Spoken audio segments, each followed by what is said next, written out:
करण्याचा ठराव केलेला आहे। काँग्रेसची गुलामगिरीची मानसिकता आणि संविधानाचा विरोध हा स्पष्ट झालेला आहे।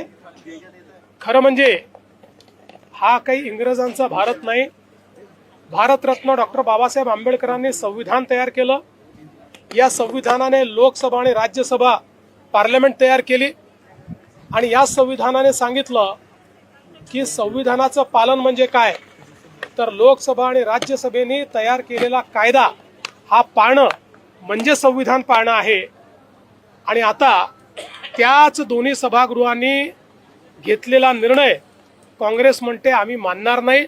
संविधानाशी हा द्रोह आहे, भारतरत्न डॉक्टर बाबासाहेब आंबेडकरांच्या विचारांची हा द्रोह आहे आणि खऱ्या अर्थानं गुलामगिरीची मानसिकता हे अजूनही इंग्रजांच्या गुलामगिरीच्या मानसिकतेमध्ये आहे।